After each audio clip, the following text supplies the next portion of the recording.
একজন প্রবাসী বাংলাদেশে যদি 1-1.5 লক্ষ টাকা ইনকাম করে তার ফ্যামিলিটা কোথায় নিয়ে যেতে পারবে? আমরা এই জিনিসটা অনেকে কিন্তু জানি না, অনেকে মনে করে যে খাদেম থেকে শোন হয়ে গেলে মানে যে কোনো জায়গায় কাজ করতে পারবো। আসলে কিন্তু এটা কিন্তু এই কথাটা কিন্তু বাস্তব না, শিওর না। ভাই আসসালামু আলাইকুম, ভাই ভালো আছেন না? কত বছর ধরে আছেন আপনি কুয়েতে? আমি 2004 সালে কুয়েতে আসি। 2004 সালে আসছেন, প্রায় 20 বছর চলতেছে। 20 বছর ধরে আপনি কুয়েতে আছেন না? আপনি কি এমনি সোনা কামার লোক নাকি খাদেম কুয়েতের বাসা কাজ করেন? আসছিলাম খাদেম, এখন শোন হইছে। আপনি খাদেম থেকে শোন হইছেন? আচ্ছা, এই প্রথমত আমি আপনার কাছে এই জিনিসটা জানতে চাইবো, খাদেম থেকে যে শোন আমরা কিন্তু ইতিমধ্যে মানে গত মাসের 18 তারিখ থেকে মানে শুরু হয়েছে না? আগে শোন হইছে, মানে এবার হয়েছে না, এর আগে বার হয়েছে যে সময় সুযোগ দেওয়া হয়েছিল। আর আগে কি সুযোগ দেওয়া হয়েছিল খাদেম থেকে? একবার সুযোগ দেওয়া হয়েছিল, হ্যাঁ ওই সময় হয়েছিল প্রায় 10 বছর আগে, 10-12 বছর আগে। ও 10-12 বছর আগে একবার সুযোগ দেওয়া হয়েছিল, ওই সময় আপনি খাদেম থেকে শোন হয়েছে। খাদেম থেকে শোন কিন্তু বর্তমানে অনেকে হইতেছে, তাই না? তো খাদেম থেকে শোন হইলে বা যে জায়গায় উনি আকামা লাগাবে, তো উনি কি ওই জায়গায় কাজ করতে পারবে নাকি বাইরে কাজ করতে পারবে? এই জিনিসটা আমি আপনার কাছে জানতে চাচ্ছি। ওই জায়গায় প্রথমে কাজ করতে হবে, যদি তার কোম্পানি যদি হাওল দেয় যে অন্য জায়গায় কাজ করবে তাহলে করতে পারবে। মানে কোম্পানি, যে কোম্পানির কাছে আপনি আকামা লাগাইবেন মানে সোনা কাম, উনি যদি হাউল বলতে কি মানে উনি যদি বলে যে আপনি বাইরে যে কাজ করেন নাকি ট্রান্সফার হইতে হবে? ট্রান্সফার হইতে হবে, মানে এমনি কোনো আউটে যে কাজ করতে পারবো না। কাজ করতে যদি কোম্পানি অনুমতি দেয় তাহলে হওয়ার জন্য, ট্রান্সফার হওয়ার জন্য তাহলে কাজ করতে হবে। আর যদি কাজ করতে সময় পুলিশে ধরতে পারে তাহলে সমস্যা আছে, সমস্যা আছে। আমরা এই জিনিসটা অনেকে কিন্তু জানি না, অনেকে মনে করে যে খাদেম থেকে শোন হয়ে গেলে মানে যে কোনো জায়গায় কাজ করতে পারবো। আসলে কিন্তু এটা কিন্তু এই কথাটা কিন্তু বাস্তব না, শিওর না। আপনি যে জায়গায় আকামা লাগাবেন, খাদেম থেকে শোন হয়েছেন ঠিক আছে, কিন্তু যে জায়গায় আকামা লাগাবেন ওই জায়গায় আপনাকে কাজ করতে হবে। আর যদি ওখান থেকে যে বাইরে কোনো জায়গায় কাজ করেন তাহলে আপনাকে কিন্তু এই দেশের আইন শৃঙ্খলা বাহিনী 4 ঘন্টার পারমিট পেপার নিতে হইব কোম্পানি থেকে।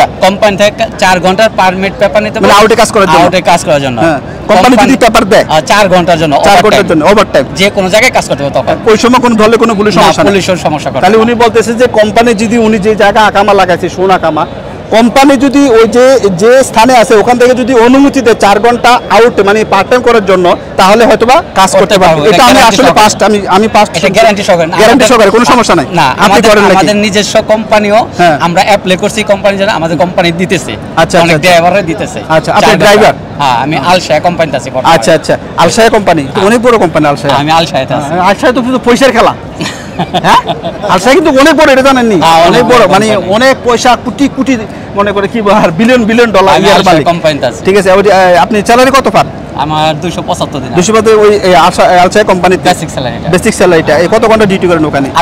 8 ঘন্টা ডিউটি করেন। এরপর 8 ঘন্টা পরে 4 ঘন্টা আপনি আউটে কাজ করেন? না, আমার কাজ করার প্রয়োজন পড়ে না। 275 টাকা বাংলাদেশে প্রায় 1,20,000 টাকার মতো, বিশেষ করে 20,000 1,10,000 টাকার মতো 275 টাকা। আর আমাদের কোম্পানিতে ওভারটাইম যেগুলো আছে মানে ওটা বলার এখান থেকে হবে না। আচ্ছা, কোম্পানি আবার ওভারটাইম আছে, যাকে ওইটা প্লাস আছে, যাকে এইভাবে ঘুরিয়ে গাড়িয়ে মানে প্রায় 1,00,000 লাখ টাকা উনি ইনকাম করে। একজন প্রবাসী বাংলাদেশি, একজন প্রবাসী বাংলাদেশি যদি 1-1.5 লক্ষ টাকা ইনকাম করে তার ফ্যামিলিটা কোথায় নিয়ে যেতে পারবে? সেই প্রবাসীদেরকে কিন্তু কেউ মানে ইজ্জত দিতে চায় না, বাংলাদেশে ইজ্জত দিতে চায় না, কষ্ট লাগে। উনি ওনার ফ্যামিলি পুরো ফ্যামিলিটা চালাচ্ছে, দেশটা উন্নত করতে আছে। ঠিক আছে, অনেকে হয়তো বা কোম্পানিতে আসে 60 টাকা 70 টাকা বেতনে স্যালারিতে, তো ওনারা আসলে একটু সমস্যাতে চান না। আমাদের অনেক বাংলাদেশে মাসে 1 থেকে 2 লক্ষ টাকা ইনকাম করে না ভাই? অনেক লোক আছে, কিন্তু এটা আমরা বিশেষ করি না। যাক, ওনার কাছ থেকে আমি এই জিনিসটা জানতে চাইছিলাম যে খাদেম থেকে শোন হওয়ার পরে কোম্পানি যদি, উনি বলতেছে যে কোম্পানি যদি 4 ঘন্টার জন্য আউটে ইনকাম করার জন্য মানে অ্যালাউ দেয়, মানে আউটে কাজ করার জন্য, তাহলে করতে পারবে। কিন্তু আমি আজকে আপনার কাছ থেকে প্রথম শুনছি। আর কোম্পানি যদি অ্যালাউ না দেয় করতে পারবে না, তাহলে কিন্তু করতে পারবে না।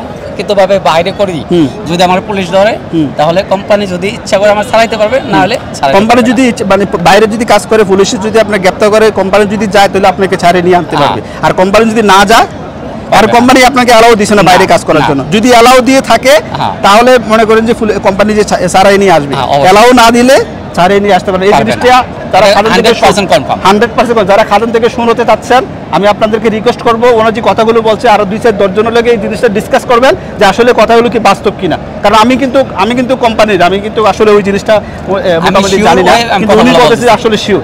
ঠিক আছে, যাক, এনিওয়ে, তারপরেও আমরা যারা বর্তমানে খাদেম থেকে শোন হওয়ার জন্য চেষ্টা করতেছেন, তা আমার মনে হয় যে খারাপ হবে না। খাদেম থেকে শোন হলে অন্তত কিছুটা মানে একবারে ঘর থেকে তো একটু বাইরে আসতে পারবেন, খাদেম তো অনেক খাদেম ফ্রি বলে, কিন্তু খাদেম ফ্রি তো এটা একবারে ঘরের মধ্যে, কিন্তু ওই আউটে যে কাজ করে এটা কিন্তু অবৈধ, সম্পূর্ণ অবৈধ। ঠিক আছে, যাক ভাই ধন্যবাদ আপনার সাথে কথা বলে, ভালো থাকবেন সবাই, আসসালামু আলাইকুম ভাই।